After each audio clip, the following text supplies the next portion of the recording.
गुरुर्ब्रह्मा गुरुर्विष्णुः गुरुर्देवो महेश्वरः गुरु साक्षात् परम ब्रह्म तस्मै श्री गुरवे नमः। तस्मै श्री गुरवे नमः। सदाशिवसमारम्भां शङ्कराचार्यमध्यमाम् अस्मदाचार्यपर्यन्तां वन्दे गुरुपरम्पराम्। In our last session, we were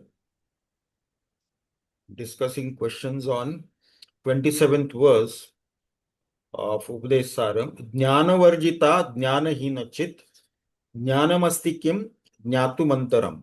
We have already taken one question for discussion. Today we will take the second question for discussion.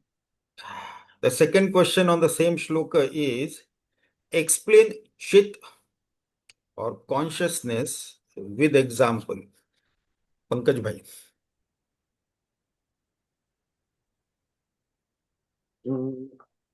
Chit is the consciousness which is a driving force for the gross and subtle body. It's an independent, though there is a mutual superimposition, but it is not at all affected by the gross body as well as the subtle body. Only due to the association, very, very close proximity and close association, it appears that I am the body, I am the mind, I am the intellect, I am the ego.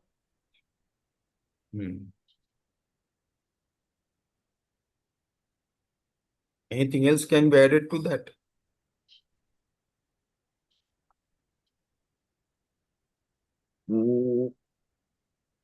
Illustration, Swamiji, little I won't be able to give, Swamiji. Example you won't be able to give. So, Kshamamma?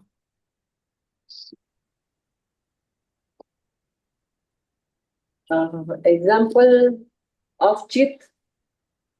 Chit is self-illuminating. So, sun is the example which is self-illuminating. Doesn't require any other illumination to illuminate it.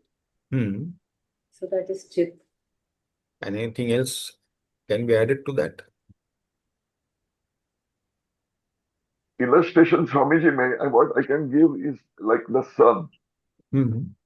That is a self-effulgent. We do not require any other light other than the sun. To see the objects of this world, we require the light. But to see the sun, we do not require any external light because it's self-effulgent. Anything else can be added to that?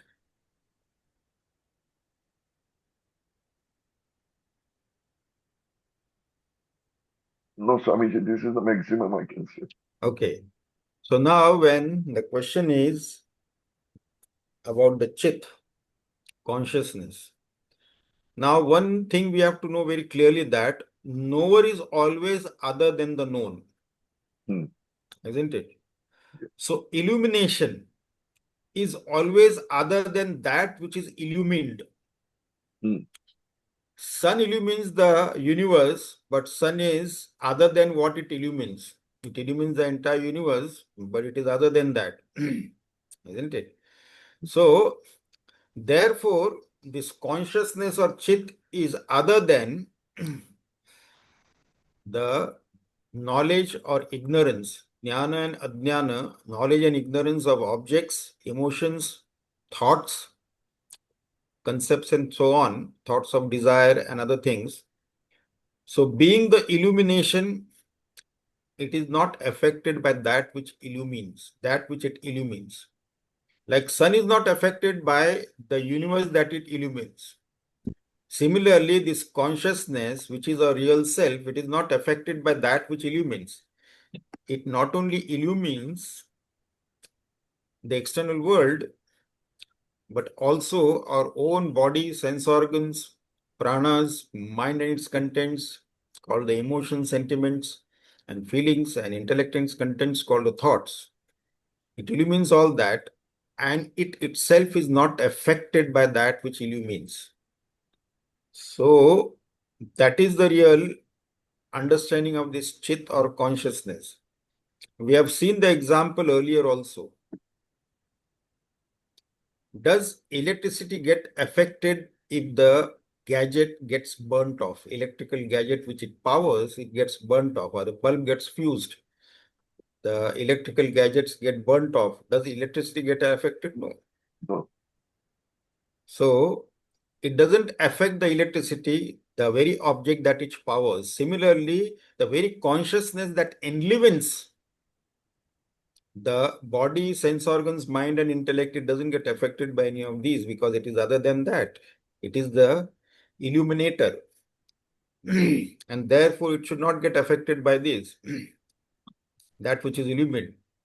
So, it illumines both the presence as well as absence of whatever. Presence and absence, whether something is there, something is not, that both it illumines. Like, for example, a drama is going on stage, and when the drama gets over, all the actors leave the stage, and now the light that was illumining the stage while the drama was going on, the light is still there, and now it illumines the empty stage. Earlier it was illuminating the drama that was going on stage. Now no drama is going on. So now the light illumines the empty stage. Similarly, this consciousness illumines the bhava and abhava, presence or absence, everything. So this is the simple example that we get about the illumination. Then, of course, it being the self-illumined, it doesn't need any other light, other illuminator to illuminate itself. So, in jnana and ajnana vritti, that is the thoughts of knowledge and ignorance, its absence also, what remains is the self. In the presence or absence, like on the stage also, when the drama is over, stage is empty, the light is illumining the empty stage. So also, in the absence of thoughts, whether it is of knowledge or ignorance, it illumines their absence also. And that is, thoughts are not the reality, it is only ephemeral. The reality is the pure consciousness, the pure self. That is the reality. So, what remains is the pure self. Now, the study of the scriptures only removes our ignorance of the subject of what we are. It removes the ignorance, but to get the subjective awareness. Now, this knowledge, the objective knowledge, that which we have known objectively, or rather, the knowledge that we have acquired from the scriptures about our own self, that has to be converted into direct subjective awareness. Atmabodha, self-realization, awareness of our own self. So it has to be converted into aparoksha bodha, subjective awareness. So this was in the 27th verse. Then if we go on towards the 28th verse, Kim Swarupam iti Atmadarshane Avyaya Abhava Apurnachit Sukham. So based on this 28th shloka, the first question, explain with example, what does nature of a thing mean? Pankaj bhai, Nature of what? nature of anything. What does it mean? Essential nature of anything. What does it mean? Yeah, it means, Swamiji, Hmm. here Bhagavan Maharshi is asking us to inquire about our true self. Hmm. And he promises here Hmm. that what will help you is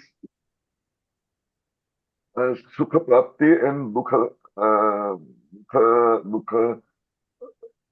what do you call it? The elimination of Dukha.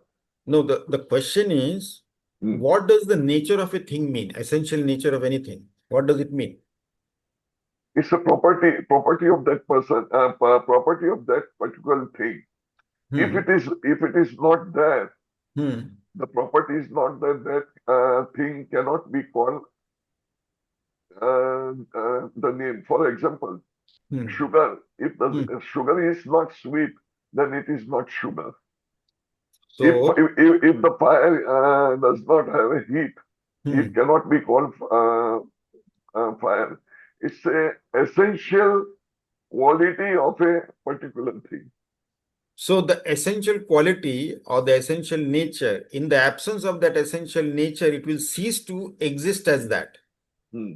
So if sweetness is removed from sugar, it will cease to be sugar. If heat is removed from fire, it will cease to be fire. So that is the essential nature, that is our nature. So if that nature is not there, then it will cease to exist as that. So that is what it is. So the nature of a thing is that which the thing, if it gives up, then it will cease to exist as that.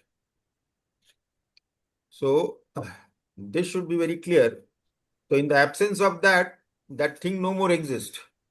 If the heat is removed from fire, heat and light is removed from fire, then fire no more exists. That is its essential nature. If the essence is removed, it will cease to exist. So these are the common examples that we get. And the other thing is that other important thing about our essential nature is that our essential nature is not a problem for us and it is not a burden for us also. So it doesn't cause any sorrow to us, our essential nature, nor it is a burden for us. So can you come up with an example for that? For example, our nature is blissfulness. Hmm. Because there is a blissfulness, we cannot entertain or tolerate any unhappiness, dukkha, what we call So, it no, normally. that will come later. Hmm. One example you give here now that Or, the nature, a part of it can never be a burden for us. It can't cause any sorrow or pain for us.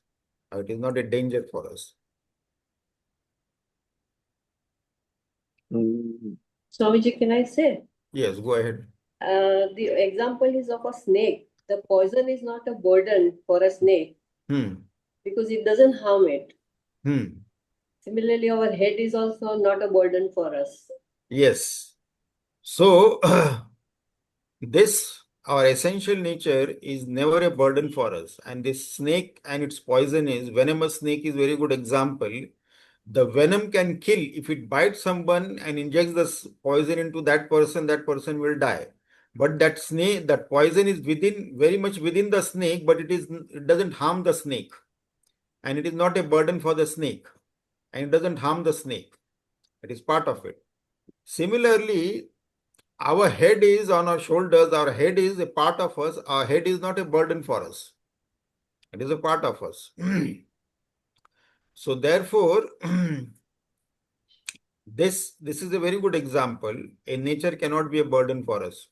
Then the next question on the same shloka is, explain why can't sorrow be our nature? Here my answer comes into picture, Yeah. into focus. Now you answer that question.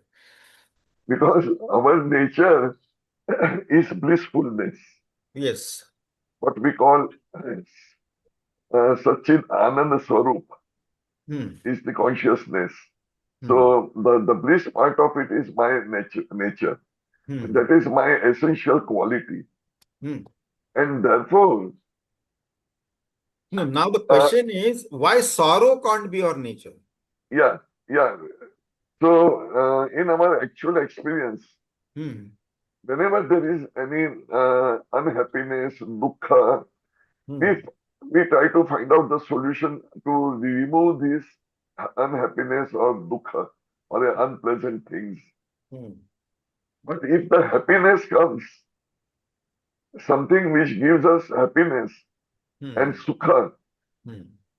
we, we would not reject or try to get rid of it, Swamiji, because Right. that's my essential nature to be blissful, Swami. Hmm. So, had sorrow been our essential nature? I would have invited with open arms, Swamiji. So, if sorrow was our essential nature, then we would never struggle to get rid of it. Yes. But the reality is that it is exactly our experience is diametrically opposite to that. We are in a hurry to get rid of sorrows. Hmm. We can't tolerate even a moment of sorrow. Even the minutest of it, we cannot tolerate. We want to immediately get rid of it. Had it been our essential nature, we would have welcomed it and never bothered about getting rid of it. But that is not so. Our experience is that we are in a hurry to get rid of it as soon as possible. So, therefore, this proves that, of course, our nature cannot be sorrow. Then the next question is, in ignorance, where do we seek sukha and where do we seek happiness, and is that real happiness? Kshamamma. We try to find out this happiness in the temporary things of the world. The happiness is also temporary, and the things are all finite, which will Hmm. give you only temporary happiness. So, But we go beyond that. We after that to get that happiness, even though it may be momentary. hmm. Even though it is momentary, but Yeah, maybe is for some time. but do you think there is real happiness in anything of this world? No, this happiness is what you feel that I'm happy is only because of the mind, because of the projection of your mind, you feel that you are happy. But basically, that happiness is only temporary, and after that happiness gets over, you crave for some other desire, and again the unhappiness comes. So, is there any happiness in the objects of this world then? No, no, there is no happiness in the objects of the world. So, there is no inherent joy, pleasure, or happiness in anything in the entire existence. Hmm. If we imagine that we are getting some kind of joy, pleasure, or happiness by indulging in something, some objects of this world, then that particular object, if one person is getting pleasure out of that object, each and every one of us, without exception, should get pleasure out of that object equally. But that is not the experience. It depends upon how an individual's mind has projected happiness on that particular object. The simple example that we always take is that somebody enjoys smoking. Hmm. On the pack, it is clearly written that cigarette smoking is injurious to health. It causes cancer. Earlier, they were writing that. Now they are putting pictures of mouth cancer and lung cancer and all that thing. But yet, people who enjoy that, they buy the pack, they look at the picture also, remove the cigarette, light it, and keep smoking. Then there are some other people also who can't tolerate the smell of cigarette smoke. So if somebody is smoking in their presence, they'll request, please go somewhere else and smoke. Please don't smoke. I can't tolerate the smell of the smoke. And the third person is there, he himself doesn't smoke, but if somebody else is smoking in his presence, he doesn't mind. So there are three people, and three people are having three different experiences of the same item called cigarette. One person is enjoying it, one person is becoming miserable by mere smell of the smoke, the other person is neutral to both. So if there was inherent joy, pleasure, or happiness in that cigarette, it should give equal joy, pleasure, or happiness to all three of them. But no, it doesn't. Or if it makes miserable to everyone, then no, somebody becomes miserable, somebody is neutral to it.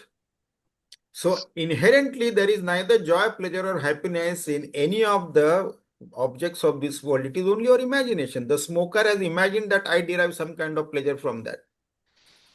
Yes, it's only in his imagination, but it is not in reality. We observe something, we have a desire. The moment we fulfill desire, we are happy. So, happiness has not come from fulfilling the desire. When we fulfill the so-called desire, temporarily our mind becomes desireless. And the desireless state of mind is the cause of happiness, which we project on the object that we acquire. It is not inherently there. When the mind is desireless, we are at peace. The moment a desire manifests in the mind, then it will make us restless until we fulfill that desire. Then we are into action. Then we spend time, effort, money, all these things to fulfill that desire. And as soon as the desire is fulfilled, we are happy. Because temporarily now, there are no desires in the mind. So we are happy. So as soon as another desire manifests, then again we are miserable. So there is actually no inherent joy, pleasure, or happiness in any of the objects of this world. If it was, then it should give, each and every object should give equal amount of joy, pleasure, or happiness to everyone at all times, in all situations, all circumstances, all places. But that is not our experience, isn't it? So this is what happens. There is no sukha, no happiness, no joy, pleasure, or happiness in external world. And we have seen this.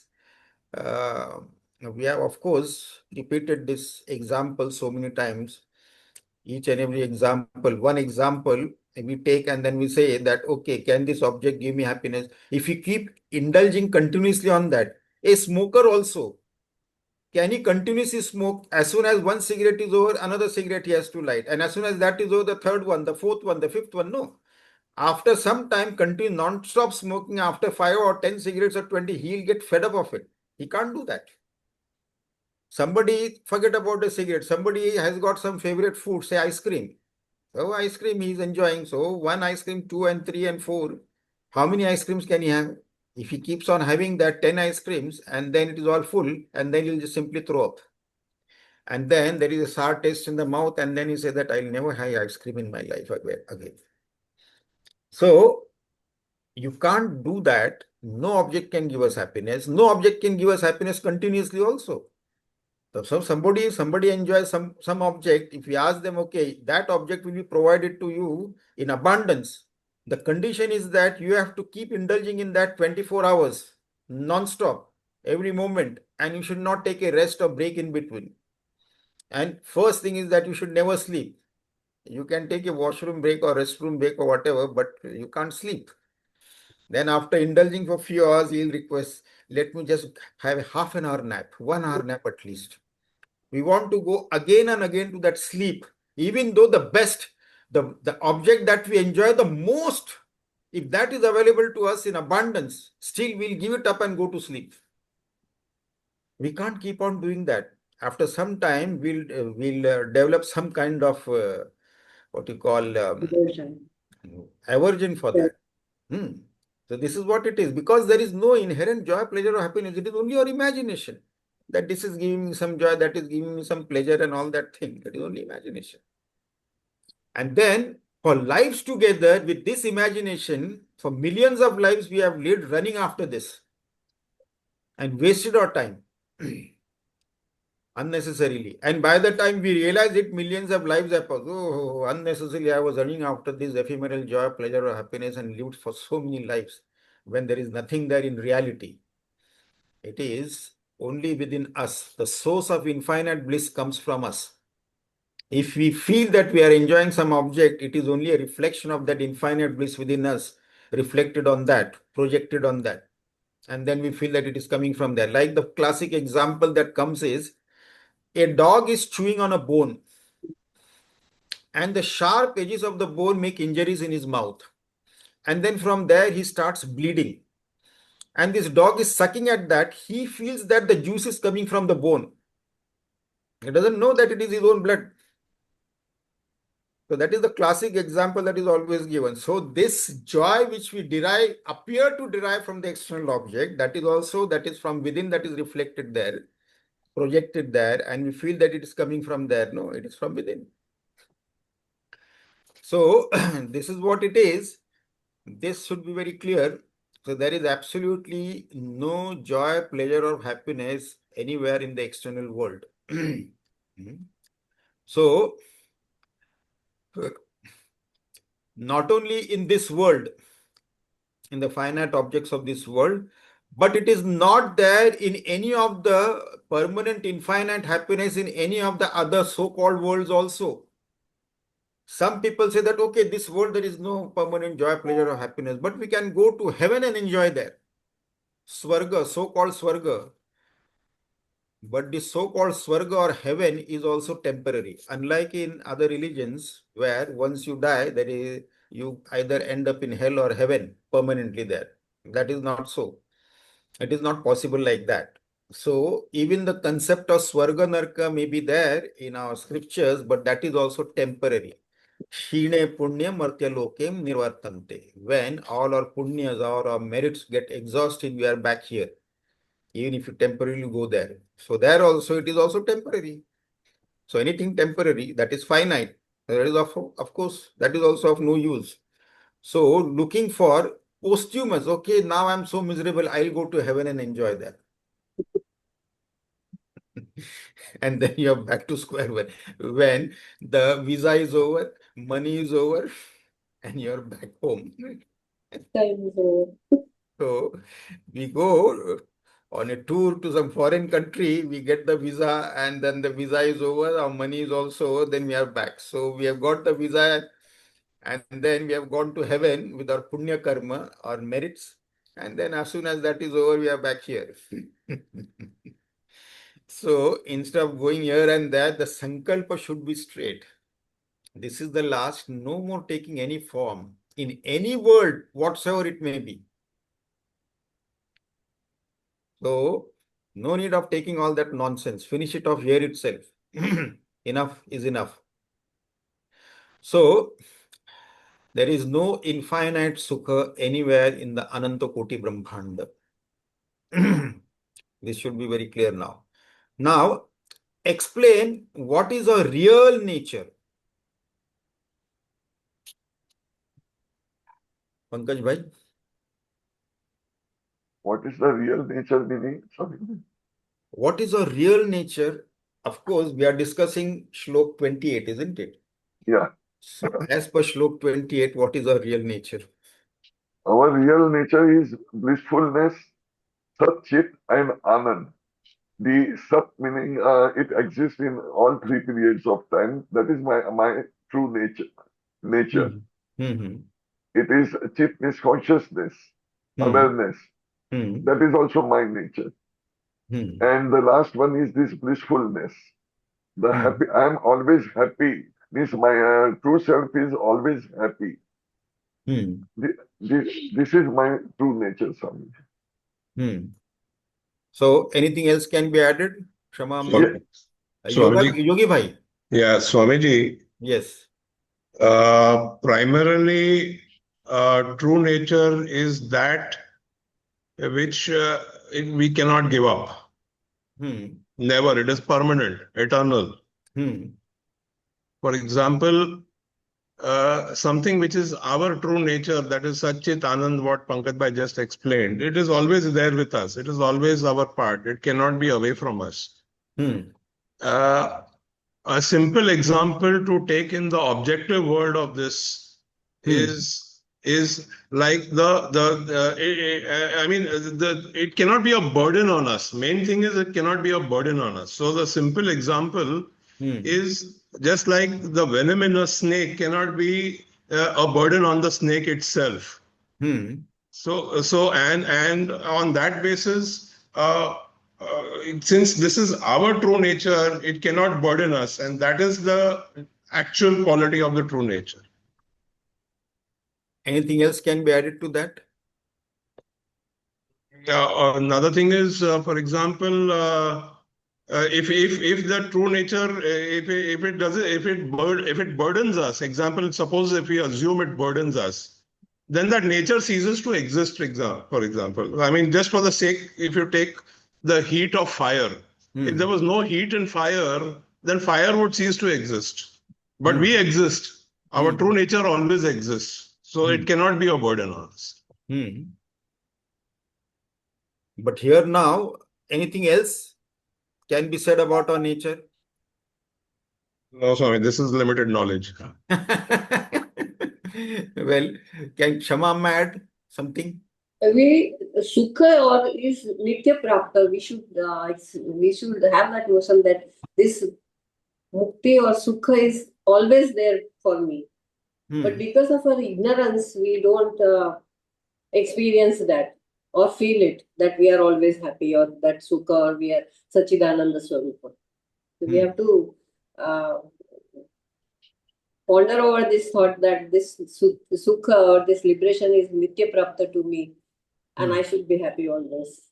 In the shloka, some words have been mentioned regarding our nature.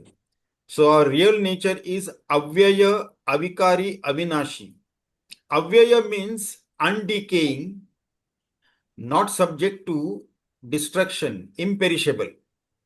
Avyaya, not subject to modification. Avikari, avinashi, not subject to destruction. So avyaya is avikari, avinashi. And abhava. Abhava is unborn, uncreated. Now this has to be understood very clearly that we were never born. Our real self is beginningless and eternal. The birth of the body and the death of the body is not the birth of a real self or death. No. Our real self has always existed. Whether the form is there or not there, it doesn't matter. This we have seen. Whether electrical gadgets are there or not there, it doesn't affect the existence of electricity. Whether the instruments which the consciousness, which our real self enlivens, the instruments called as the body, sense organs, mind, and the intellect, which our real self illumines, the presence or absence of those instruments doesn't affect our existence. So therefore, avyaya, avikari, avinashi, and unborn and uncreated, beginningless and eternal, and apurna, that word is mentioned in the shloka. Apurna. Apurna is infinite, complete, lacks nothing. Apurna. So this apurna, that which is beyond the limitations of space, time, causation, and objects. So that is apurna, infinite. So, and then chit sukham. Chit sukham. Now here, apurnata, finitude or limitations, apurnata, or incompleteness, that causes the sorrow, misery, and pain. Apurna is infinite, unlimited, complete. So that is chit sukham. That doesn't lack anything. Chit sukham, that is blissful awareness. Chit, we can say awareness. We can't call it consciousness also. Just for working knowledge, we use the word consciousness. Otherwise, chit also cannot be. Even at the most, we can say awareness or bodha. So blissful, infinite blissful awareness, chit sukham. So it doesn't lack anything. Therefore, it is blissful, blissful awareness. Then, so that is our nature. Here, Bhagavan Ramana Maharishi gives us avyaya and apurna, abhava. That is not created or anything like that. So therefore, slowly when we go deeper and deeper into our own consciousness in our meditation, then we start transcending our identity with the body, mind, intellect equipment. That is what is causing all the problem. We are temporarily not identified with it in the deep sleep state, but unfortunately then we are in ignorance. But if you can continue that non-identification with the body, mind, intellect equipment that is there in the deep sleep state, when we wake up with that, then of course it is realization in full awareness. But in deep sleep state, it is in ignorance. Then, how to realize this, or is it attained? Pankaj bhai? Yes, Swamiji, this can be attained. This can be attained because this is my true nature, Yes. which cannot be given up. Hmm. Just as sugar cannot give up the sweetness, Hmm. similarly, these three Satchidananda is my own Swarupa. It is So not the sugar. No, it is not the sugar cannot give up sweetness. It doesn't exist without Sugar, no, sugar going in search of sweetness. sweetness, yeah. I want to Yes, sir. sweeten myself. Yeah. Sugar going in search of sweetness. I want to sweeten myself, sugar says. You are already sweet. Where are you going to sweeten yourself? Swamiji, Yes. I thought that we have taken a big leap in last 5 years. Yes. The real leap now starts from now onwards, which you mentioned just now, the meditation. In the meditation, I had to realize what which you very often say, aparoksha anubhuti, Yes. or aparoksha bodh. Aparoksha Now, bodh, now, aparoksha now we anubhuti, or have enough subjective awareness. Yeah. subjective awareness. Hmm. In last so many years, we have understood what the paroksha bodha is there. But this big leap is here, Swamiji. Yes. From paroksha to aparoksha. And to take a leap, we have to live what is superimposed upon us, which is falsely superimposed. This is not a real superimposition. This is a false, there's a notion that this is superimposed on us. And with the result, we take ourselves to be this physical body, mind, intellect.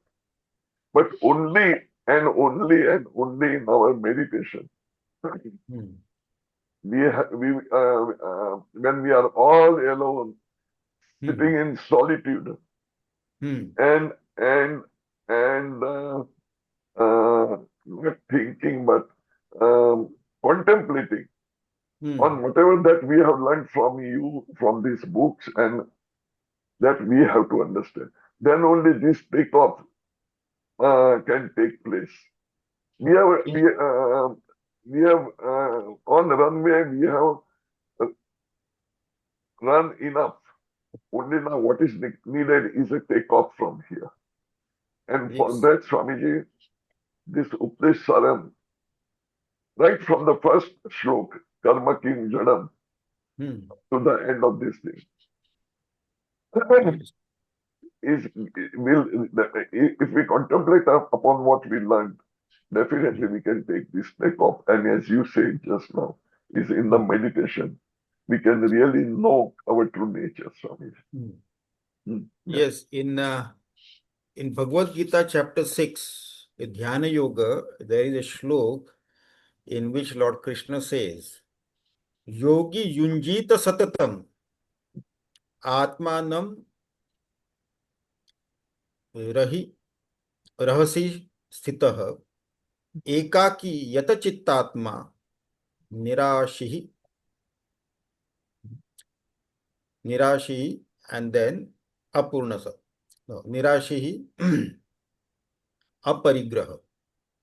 So yogi yunjita satatam, always atmanam, it is said, not atmanam with his own self, not some supreme reality or something, with his own self. Atmanam. Here Atmanam is not Paramatmanam. Atmanam. Yogi Yunjita Atmanam Satatam. And Rahasi. Rahasi in solitude. Sthitaha. Ekaki, alone in solitude.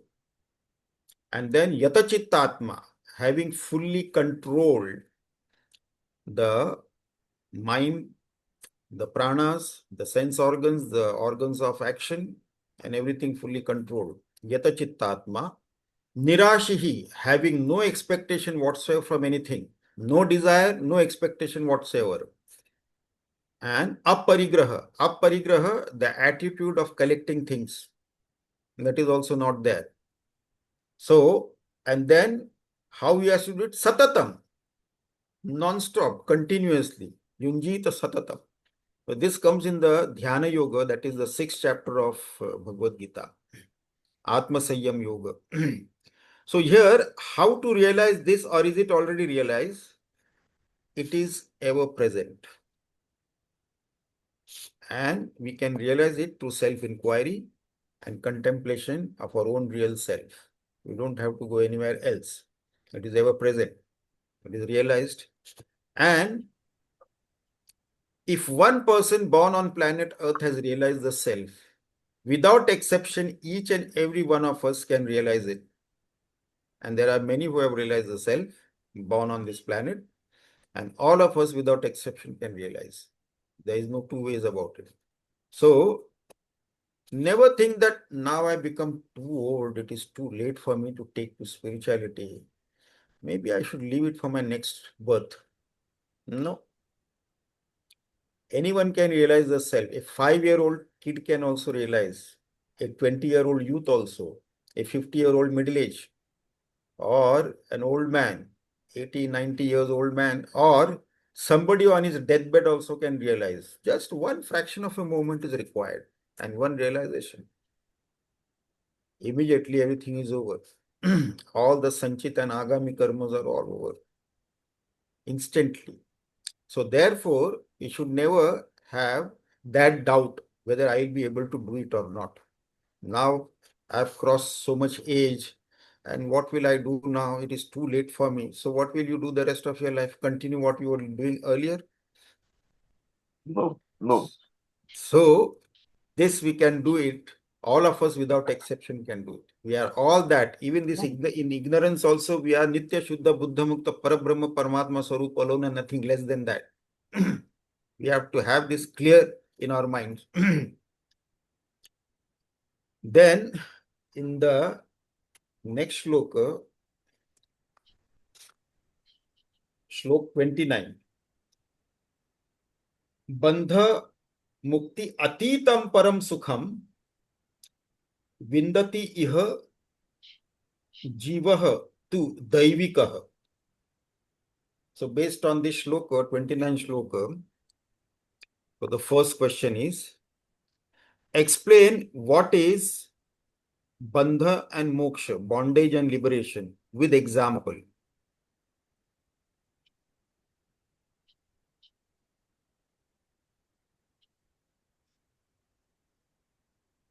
Pramama, Yogi Bhai. Bondage. Yogi Bhai.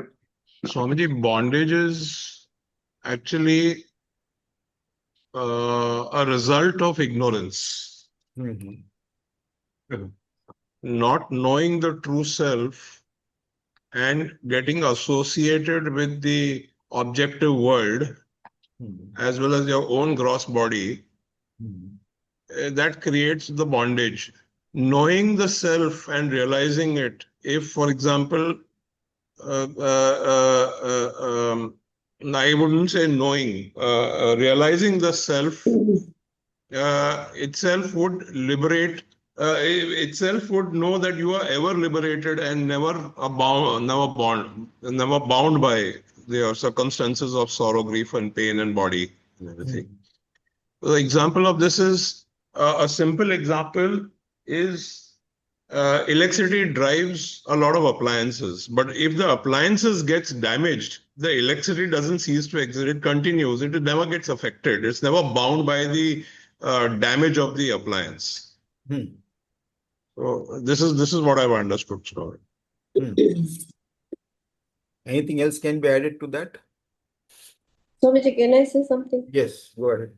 This bondage and liberation, this is only it is in our mind, because we have been lived for so many millions of births with this notion, of this bondage and liberation. So it is only the projection of mind, or it is only in our mind. And the example you can give is the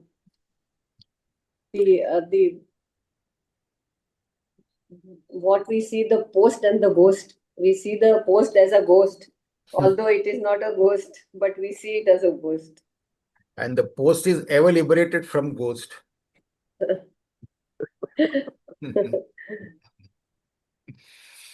So, Swamiji, yes. I feel that this is our tragedy Hmm. because bandhan and moksha Hmm. does not exist. It exists only in the mind. Hmm. Now, something which is liberated, always is liberated. Hmm. How can it have a bandhan? How Hmm. can it have a restriction? It's Hmm. more of a notion or imagination. Hmm. And that drives us for last so many janmas, Swamiji. We have been taken for a ride. Just as when the dreamer wakes up Hmm. on the tragedy, on Hmm. the problems, they cease to exist. They cease to exist for the dreamer. Hmm. And dreamer himself is awakened Hmm. with a brief period of time Hmm. of dream. He felt miserable. Hmm. When I read the explanation Swamiji here, Hmm.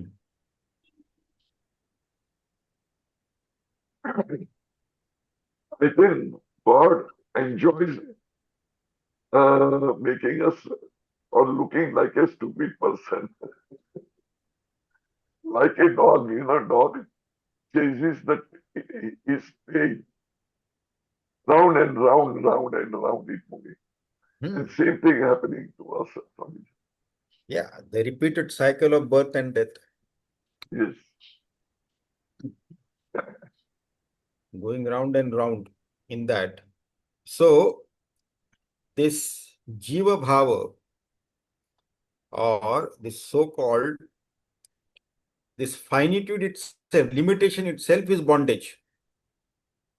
That we call ourselves as a Jiva, as a Tuchha Jiva, the insignificant creature on planet Earth.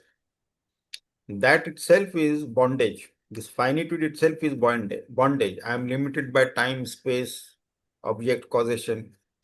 And then I am not all pervading. I am alpavyapi. I am alpadnya. I am not all knowing. My knowledge is limited. I pervade only up to this body, only not beyond the body.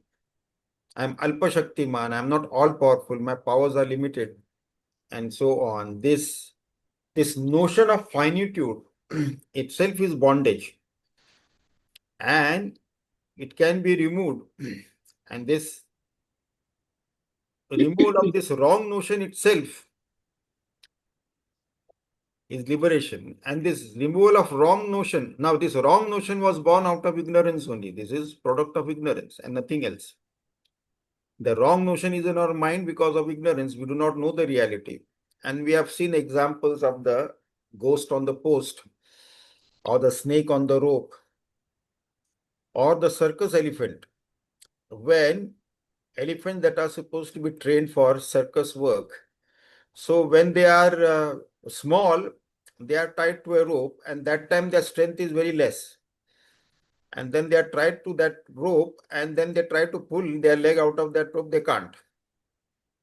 Now it is embedded in their mind that they cannot break that rope. Of course, as a young elephant, a small one, it had limited strength, but a grown-up elephant weighing 2 tons, it can easily break that rope. But that is already ingrained in his intellect. So now he'll not put any efforts to get rid of that. Otherwise, he can break it very easily. But that is the notion that he developed. See, the funny thing is that since our childhood, nobody told us that you are the body, and we have accepted ourselves to be this body. And now the scriptures, all great saints, sages, and masters and prophets, in the Upanishads, they tell us that you are not this body. That we find very difficult to accept. And nobody told us that you are the body. That is easy for us to accept that I am the body. So it is all in the mind. In fact, I must have told you the story of one bodybuilder from a village.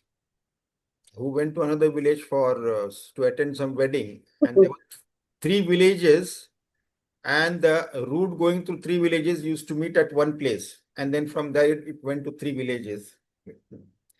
So there was a rumor, we do not know. So in the story goes that there was a rumor that there is some ghost on the tree that is there in the center, from where these three routes go to the three different villages. So this bodybuilder was invited for a wedding in some other village. So he went there to that village. And after the wedding was over, it was pretty late night. So his host told that now you stay back and go to tomorrow. Next day you can go. But then he thought that he's a bodybuilder. And if he stays back, then people will start telling there was such a big bodybuilder and he must be scared of that ghost. So he stayed back there. So then, of course, then he left. But of course, in the mind, he was having this feeling that I don't know what it is. So on the way, he met someone else. And then he thought that, okay, I've got a company. And that someone else also thought that I've got a company. And both were walking. And both were belonging to two different villages there. And then they came to that central part where the road divides into three villages. And then this bodybuilder started looking at the tree. He stopped there for a few seconds and started looking at the tree where the ghost is. And then after looking at the tree, when he looked around, then he found that the other man has disappeared. He was not to be seen. So he thought that the ghost was walking with me. He got so scared, he ran away to village, all the way to his village, and then he was, of course, bedridden with fever. While the other man wanted to light a cigarette and there was some breeze blowing, so he went behind the tree to light the cigarette. And when he lit the cigarette and came on this side, the bodybuilder had disappeared. So he thought that that was the ghost he was walking with. And he ran to his village and he was bedridden with fever for 4 days. So where was the ghost? Ghost was not on the tree. It was in their mind only. We carry some funny notions in our mind, and that causes bondages for us.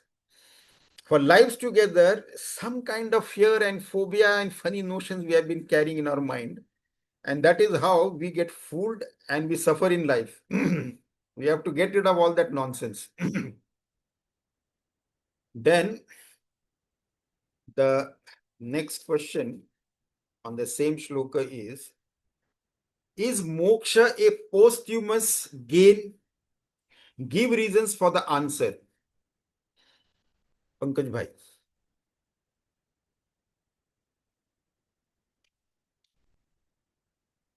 Is moksha or liberation a posthumous gain?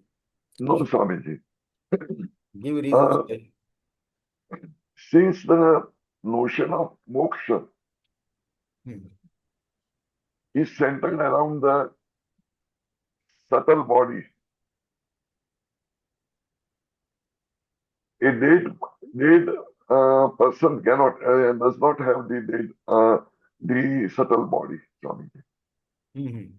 Therefore, since the moksha is related to the mental notion,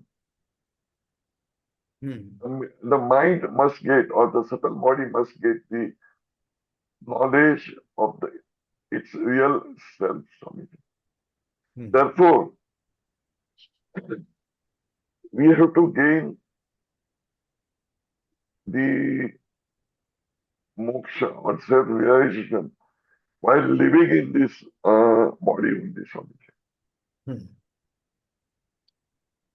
So this moksha or liberation is not a posthumous gain. It is here and now. It is very much our essential nature. So that is what it is. We can call our essential nature. The devotees may call it as God. So like Param Puja Gurudev used to say, the world, how much ever you want to hold on to, it will slip away. And God, for devotees and our own pure self, for the sadhaka, however much we want to get away from God, we can't. Because that is our essential nature. We cannot be away from that. It is not somewhere yonder. So we have to go somewhere to realize it or get it. No. It is already there. It is praptasya prapta. It is ever gained. Only we have to have awareness of it. Even now also it is there. Only the awareness is what is required. That only takes time. Withdrawal from the external world takes time. Once the withdrawal from the external world happens, then the journey within is quicker. So it is not a posthumous gain. We don't have to wait for death, then go to some place called heaven or somewhere and then enjoy there. Of course, in other religions, heaven and hell is permanent, whereas in Sanatan Dharma, that is also temporary. The so-called Swarga and Narka, they are all temporary only. It is not it is not permanent. So it goes on like that. So it is all temporary. We don't have to go, you don't have to die to realize the self. That can be experienced here and now very much while living in this body, mind, intellect equipment. So here, so therefore we have hopes. Till the last moment, the sankalpa, the determination should be very strong. Till the last moment, we have to realize this self. Then the next question on the same shloka is, who can attain moksha? As per this shloka, who can attain moksha? Shama.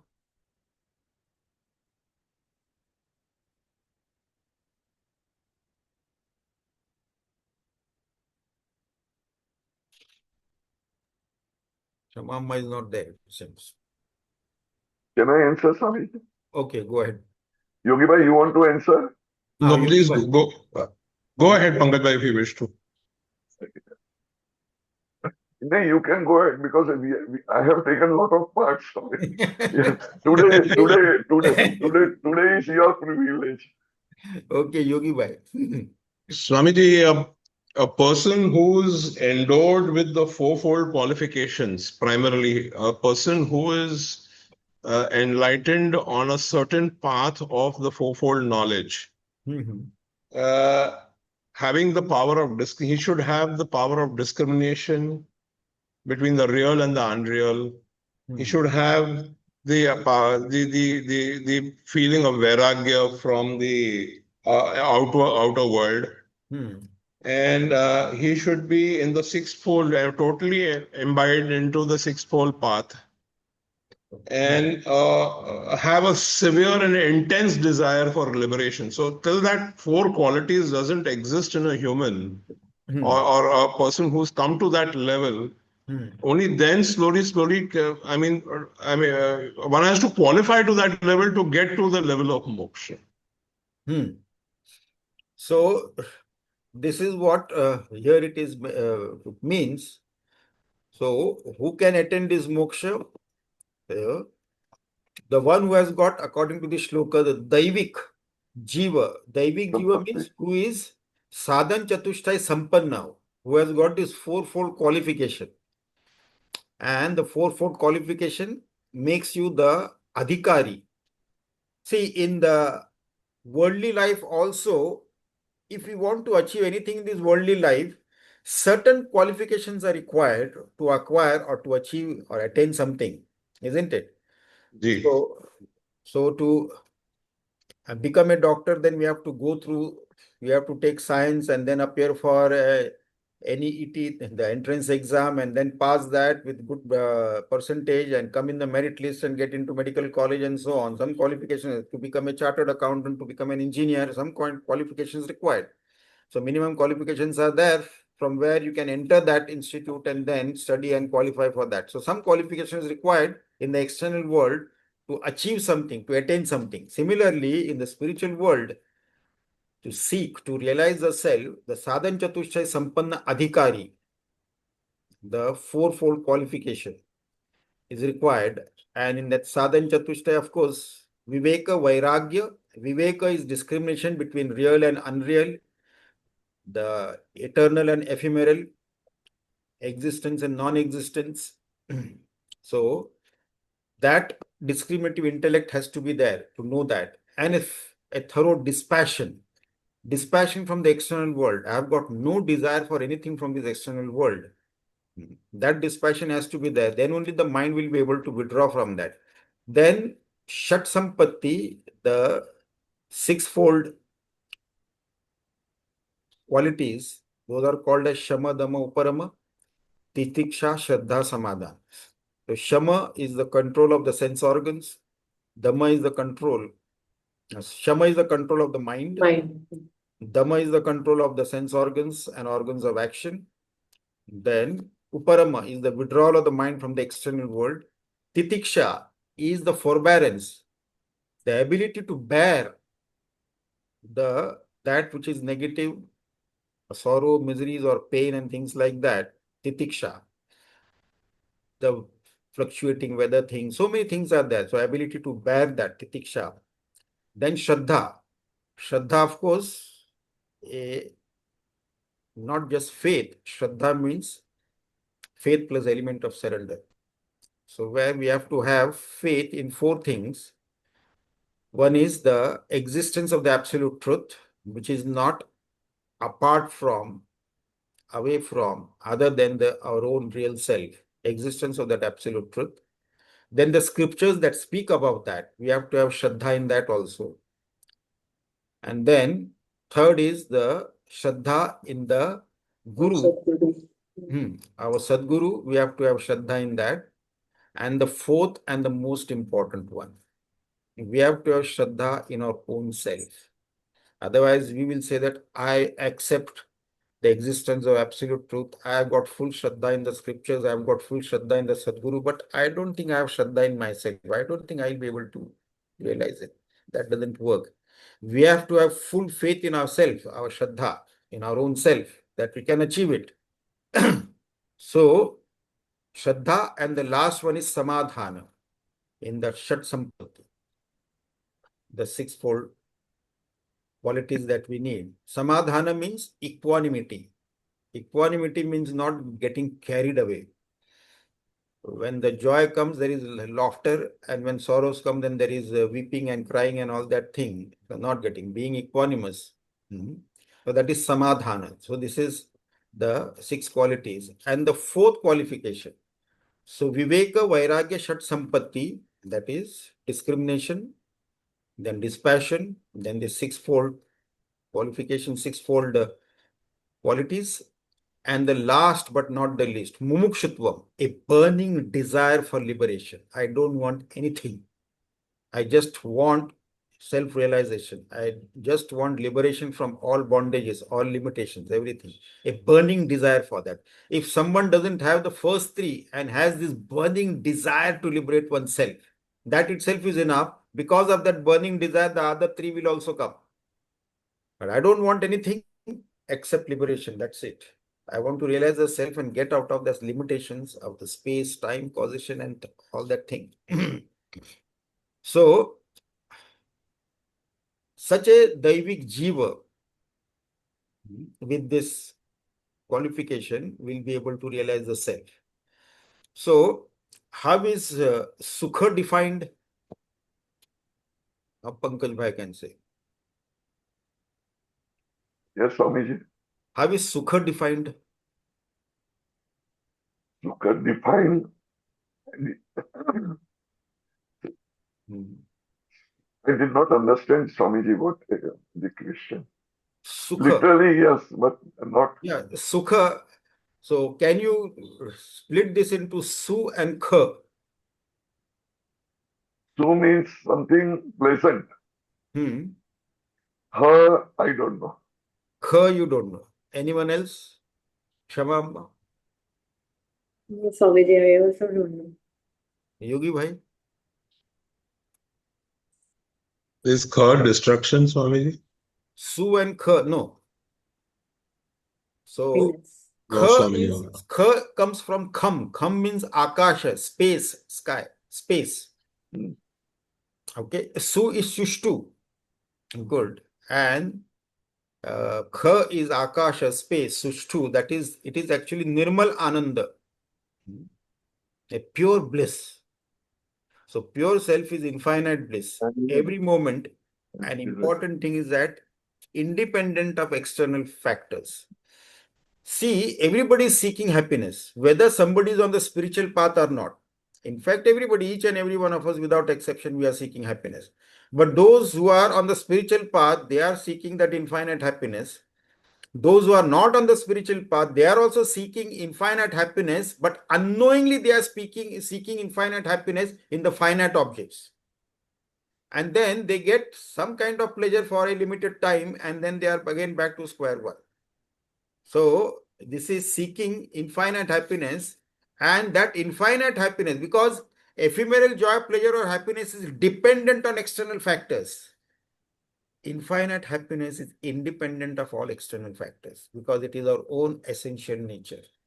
You don't have to depend on anything. So this is what it is. Sukha, Sushtu, and Kham, Nirmal Akasha, Nirmal Ananda. Now we come to the concluding shloka, shloka 30th. Aham apetakam nijavibhanakam mahat idam tapah ramana vagyam. Now, based on this shloka, the concluding shloka, the first question, explain the simple meaning of tapa. Shamama? Tapa means to dissolve your ego. Tapa is to dissolve the ego. Anything else?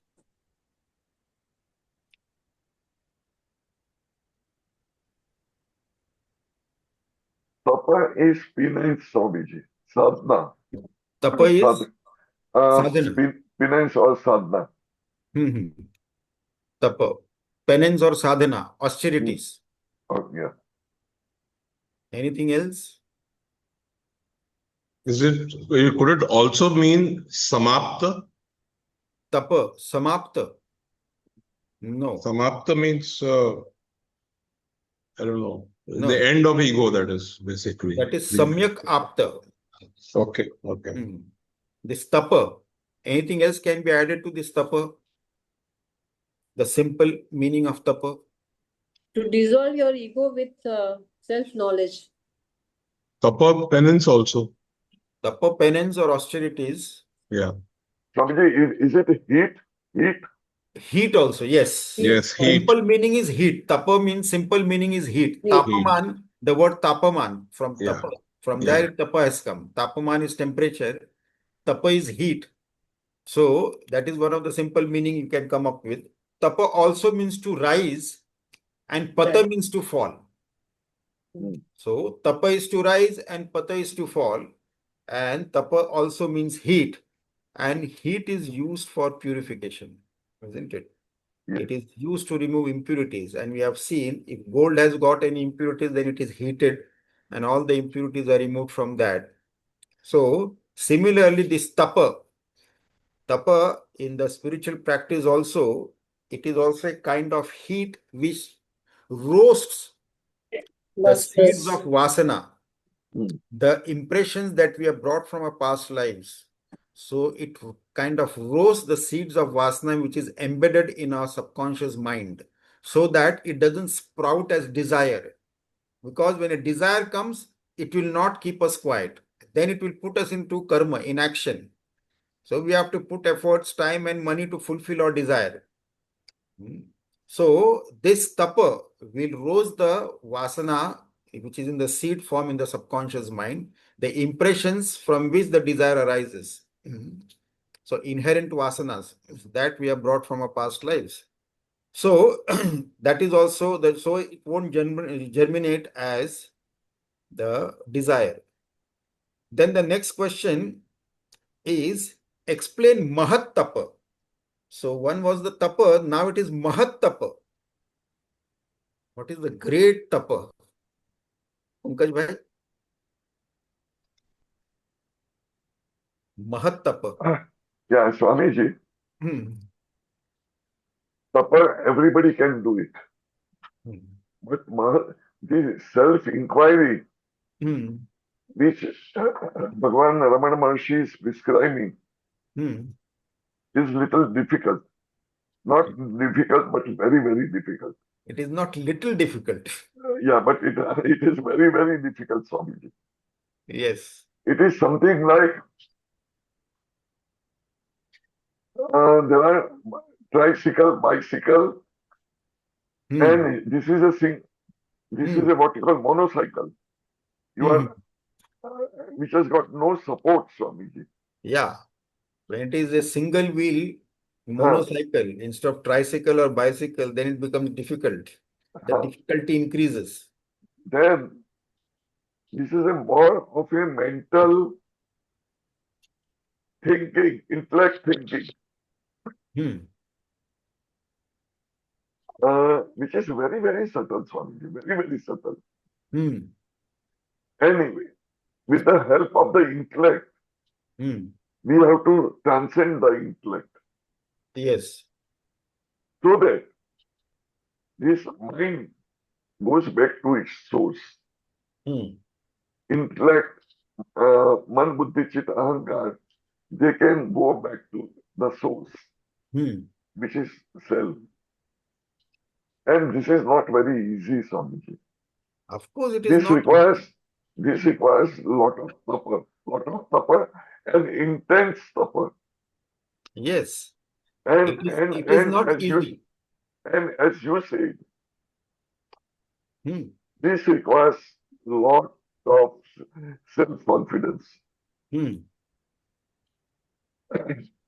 So if one can have the mumukshutva, Hmm. 60-70% of the problem is over. Hmm. एक दावा लिख के देती हूँ दुकान से लेके आओगे Hmm. So, Uh, so therefore he says this is a great penance or mahatapa. Mahat Tapa.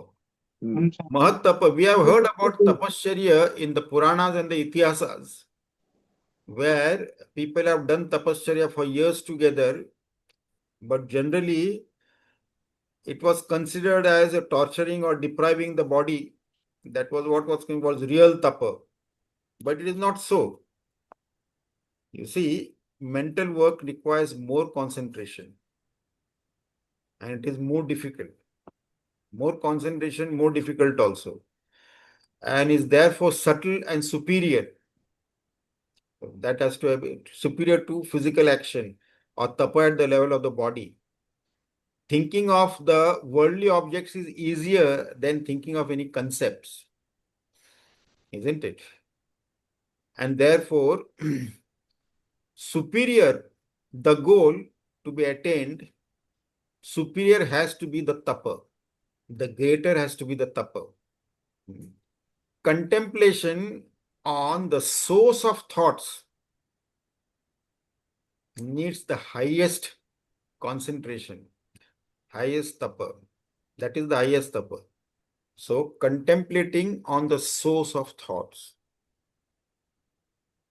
that is the supreme tapa, because it requires highest concentration. It is the subtlest of all and therefore supreme, because source of thought is beyond thoughts and we cannot imagine anything beyond thoughts. So that source is beyond thoughts. When all thought ceases to exist, then we are in pure awareness, thought-free, objectless, thought-free, pure, blissful awareness. So therefore, it is the highest tapa, mahat tapa. And Bhagwan Ramana Maharishi's only spiritual practice was just inquire into who am I. That's all that is required. But this is not everybody's cup of tea. It is difficult. It is very difficult. It is very, very difficult. But it is not impossible. So, this Mahatapa destroys the ego and doesn't nourish or fatten it. It simply destroys the ego, the very existence. Actually, it doesn't exist in the first place. So, this realization of the self, then it all disappears. We just imagined it. It can't be destroyed by karma. Ignorance can't be destroyed by karma. Ignorance can be destroyed only by knowledge. Ignorance cannot be destroyed by karma in the sense that can we destroy the darkness in a room by pouring out bucket full of darkness outside the room. No, we have to light a lamp. That is all that is required to destroy the darkness in the room, and not using a bucket to pour out the darkness outside. So karma is not of use here. Karma doesn't help. So this is the highest tapa. This Mahat Tapa is the revealer of self, our own real self. This is the truth that was attained by Bhagwan Ramana Maharshi. And all of us without exception can attain that truth. Have no doubts whatsoever. Even though it may be difficult, very difficult, and all that thing will be there, but it is our own real self. Why can't we realize it? It may be difficult, yes. Even now also, at this very moment also. So, because we seem to have as if gone too far off away in the external world, actually we can never leave our own self and go anywhere. We are closest to it at all times. But we have got so much lost into the external world that we never thought of our own self. Only looking at the external world, going through the eyes, the five sense organs, and enjoying the rupa, rasa, gandha, shabda, sparsha, rupa, rasa, gandha, and all that, and lost ourselves. Now we have to come back to our own real self. Withdraw from the external world. The moment we withdraw, the internal journey will be comparatively much easier. So this we have to practice. We have to take our sankalpa morning, evening, twice a day. We have to, at the bedtime, as soon as we wake up in the morning, we have to have that determination that this is my last. I will not take any form in any loka, in any word, whatsoever, ever again. Before I drop the body, before I withdraw from it, I drop it, I have to realize the self. Ye sansare bahudustare krupaya pare pahi murare. And we are nothing but that Brahman, which and not the assemblage of these five elements. Tad Brahma Nishkalamaham Nacha Bhuta Sangaha. With this, we conclude the test session on the Upadesha Saara. This is an excellent text by Bhagwan Ramana Maharishi. It covers all four paths: karma, bhakti, dhyana, and jnana. All of them. So, shall we conclude this? Yes, Swamiji. Yes. Today is a concluding day. Today is Concluding. Concluding day. concluding day. Yes. Please bear with my throat, Swamiji. Okay. How can I, or how can we express our gratitude to you? What you have been doing for last 5 years, giving us the gems after the gems, starting from Atmabodh, Advait Makaran, Vakyavrutti, and I don't remember at the moment, although I have got the list, and now the Upadesha Saara, sorry. It is all His grace. I am not doing anything. He is doing everything to me. He is doing everything to me. Ramana Maharshi has said, when God pleases to you, is pleased on you, He comes in the form of a guru and gives you the gnana. What you have done is not only given the gnana, but you have given us, removed our ajna, so that we can ultimately proceed towards our true self, Swamiji. Gratitude in words is not enough. Gratitude in word is not enough for the guru. The real gratitude is to practice whatever that he has been teaching us to the disciple. And without fear of contradiction, I can say you have given us so much, so much. And I'm quite sure, if not all, at least one of us get the self-realization in this birth itself. देखिए हाँ थोड़ा And that is going to be our real gratitude to you, Swamiji. Hari Om, Swamiji. Real gratitude is realizing the self. That Yes, is the real gratitude. yes, Swamiji. Swamiji, you bless us all for that. Here and now. Yes, that is the most important thing. So we, Swamiji, yes, last but not the least, I got an extremely, not extremely, but a very deep desire Hmm. to learn from you the three books, three scriptures. One is Vasishtha Yoga, Hmm. Avdut Gita, Hmm. Mandukya Upanishad. Yes, And we, I'm quite sure after we, doing that, we we, will not need Ashtavakra Gita, Swamiji. we'll do that also. Everything in its own time. Yes, We'll do yes, that Swamiji. also.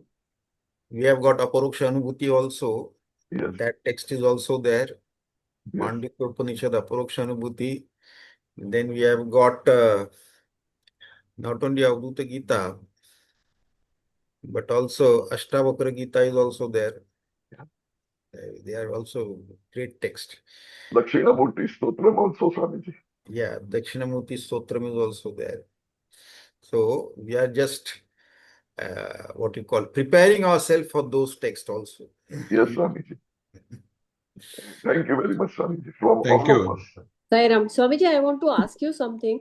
Yes. Your left eye, have you hurt your left I ear was very badly, also going to Swamiji? just ask you that. No, it is called as blunt trauma. It sometimes happens if a capillary gets burst. It is in the left corner of the left eye. If a capillary gets burst, so it can happen like that, or sometimes if an insect has bitten, or some due to dehydration also, or maybe due to some dust or allergy. So sometimes it happens, but it goes on its own, or some cold compress application is enough. So that will take care of it. Just Monday morning when I woke up, I had that. So in a few days' time, it will disappear. Does it hurt you, Swamiji? No, I've got no pain, no irritation, no itching, no burning sensation, nothing, and it doesn't affect my vision also. I can see very clearly. Okay, okay. Swamiji, there are eye drops available. Yeah. Somebody took me, that Ram Majan took me to an eye specialist. Actually, he was actually surprised. He was asking me my age. Then he was asking, do you have diabetes or high blood pressure? I said, no. Have you ever used specs? I said, no, because he himself was using specs. And then he said that it is all because of your guru's grace, maybe. Sairam. Anyway, so we'll conclude now. Yes, Swamiji. Yes, ma'am. I invoke Param Puja Gurudev's and Bhagwan Ramana Maharishi's grace and blessings on all of us. May they always guide us in our worldly life as well as on the spiritual path. May they help us progress in our worldly life as well as on the spiritual path and attain our ultimate goal of human existence. Om Purnamada Purnamidam Purnat Purnamudachyate Purnasya Purnamadaya Purnameva Vashishyate. Om Shanti Shanti Shanti. Hari Om Shri Gurubhyo Namah. Hari